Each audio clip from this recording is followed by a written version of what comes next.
Assalamualaikum warahmatullahi wabarakatuh. Puji syukur kepada Allah dengan mengucapkan Alhamdulillahi Rabbil Alamin. Berselawat kepada Rasulullah dengan mengucapkan Allahumma salli ala Sayyidina Muhammad wa ala alihi wa sahbihi ajma'in. Hadirin para pencinta dakwah yang dimuliakan oleh Allah Subhanahu wa taala. Alhamdulillah, pada hari yang berbahagia ini Allah Subhanahu wa taala masih memberikan kepada kita nikmat dan rahmat-Nya. Sehingga dengan nikmat dan rahmat Allah tersebut kita masih dapat menghirup udara yang begitu segar.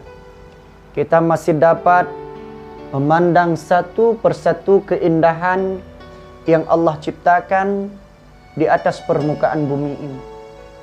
Juga dengan nikmat Allah, kita masih dapat duduk dengan guru-guru kita. Dengan nikmat Allah, kita juga masih dapat untuk berkumpul dengan sanak saudara kita dan orang tua kita.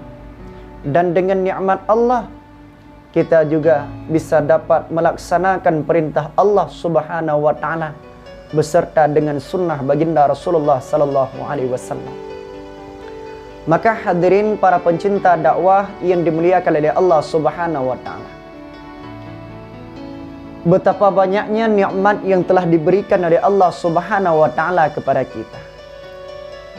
Namun dikala Allah memberikan nikmat sehat kepada kita, adakah kita berfikir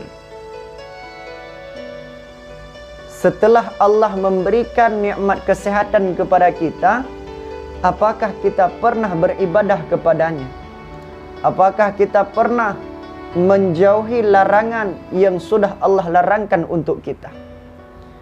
Maka salah satu ibadah yang sangat dicintai oleh Allah Subhanahu wa taala, yaitu ibadah seorang hamba yang mana si hamba tersebut selalu bersyukur dengan nikmat yang telah diberikan oleh Allah Subhanahu wa taala.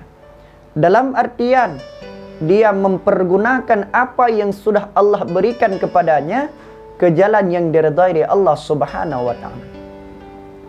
Nah, hadirin para pencinta dakwah yang dimuliakan oleh Allah Subhanahu wa taala, di dalam kehidupan kita Allah Subhanahu wa taala sudah mentakdirkan kehidupan kita, baik itu takdir yang buruk untuk kita maupun takdir yang baik untuk diri kita. Namun di antara takdir Allah Subhanahu wa taala yang telah untuk kita, yang telah Allah menetapkan untuk kita, kita bisa saja untuk merubahnya. Karena kenapa? Rasulullah sallallahu alaihi wasallam pernah bersabda, la yaruddul qadara illa doa. Hanya doalah yang mampu untuk merubah takdir. Kenapa hari ini yang semestinya takdir kita yang diberikan oleh Allah Subhanahu wa taala, umur kita ditakdirkan oleh Allah mungkin hanya 40 tahun. Tetapi dengan seringnya kita beribadah kepada Allah Subhanahu wa taala, dengan seringnya kita berdoa kepada Allah, dengan seringnya kita dekat kepada Allah, Allah taala bisa saja merubah takdir umur kita hingga umur ke 80.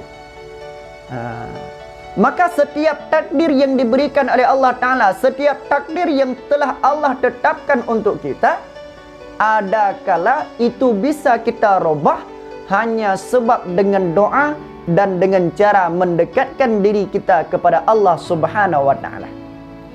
Maka yang intinya apa? Kita semestinya harus dekat dengan Allah dan selalu beribadah kepada Allah, melakukan sunnah Rasulullah sallallahu alaihi wasallam. Jika Allah sudah dekat dengan kita, apa yang kita minta pasti Allah akan kabulkan. Seperti contoh, kita ingin meminta sesuatu kepada pejabat yang begitu tinggi, contohnya bupati. Kita pun tidak bisa langsung untuk menemui beliau. Karena kenapa? Kita tidak dekat dengan beliau. Namun kita suruh kepada orang yang dekat dengan beliau. Tetapi jika kita dekat dengan bupati, kita ingin memintakan sesuatu, maka tentu saja kita yang bertemu langsung dengannya. Begitulah kita dengan Allah Ta'ala. Bila kita dekat dengan Allah Ta'ala, mungkin tidak ada lagi hijab untuk menyampaikan doa kita kepada Allah Subhanahu wa Ta'ala.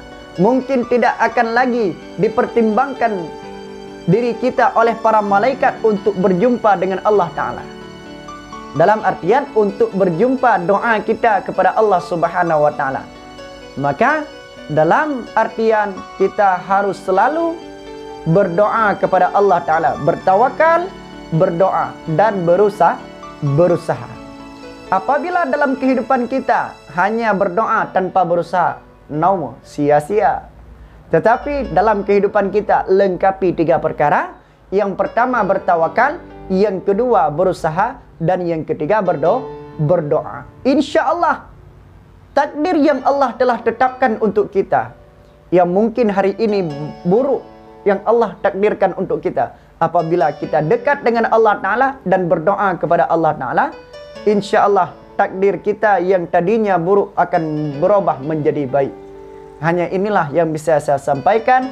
Apa yang saya cerahkan pada hari yang berbahagia ini, semoga bermanfaat bagi pribadi saya dan bermanfaat untuk kita semua. Amin, amin ya rabbal alamin. Saya akhiri wabillahi taufiq wal hidayah. Wassalamualaikum warahmatullahi wabarakatuh.